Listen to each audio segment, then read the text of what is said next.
Un sèche-cheveux, arme étonnante et dérisoire pour tenter de sauver ce qui reste de la comptabilité de ce commerce, une quincaillerie ravagée par les flots. La petite dame, elle est en train de sécher feuille par feuille tout ce qui est facture, devis, bon de livraison, tout ce qu'on fait le lien entre les factures et les fournisseurs, quoi. Fournisseurs, clients et compagnie, quoi. Donc là, il y en a des, on va dire entre guillemets, des milliers de feuilles à sécher. Donc on a déjà plein d'amis qui les ont pris chez eux, qui ont mis ça par terre, qui ont mis ça sur des fils. Enfin bon, voilà, il y en a pour un moment. Il y en a pour un moment et il y en aura pour de l'argent. Aujourd'hui à Saint-Bal, la Brévenne est sagement rentrée dans son lit, mais son coup de folie a laissé des traces. Ce socle de pierre par exemple, c'est tout ce qui reste de la passerelle emportée par la crue. L'addition s'annonce salée. On peut considérer qu'en infrastructure, équipement public, c'est de l'ordre de 1 million d'euros. Et je ne parle pas après des dégâts dans la rivière, les berges qui sont à refaire.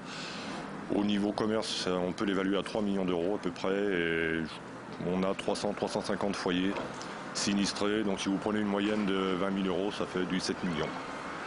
Voilà, donc c'est la plus grosse catastrophe qu'on ait connue.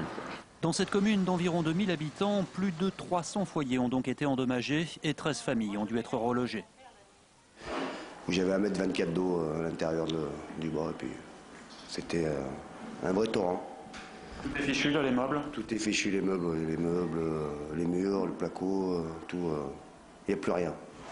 Aujourd'hui, le maire de Saint-Bal réclame d'urgence à la préfecture un plan de prévention des risques d'inondation.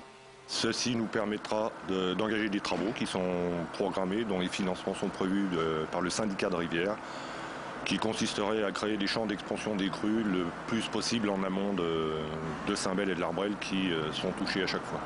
En attendant, une commission nationale doit se réunir le 20 novembre pour prendre un décret de catastrophe naturelle.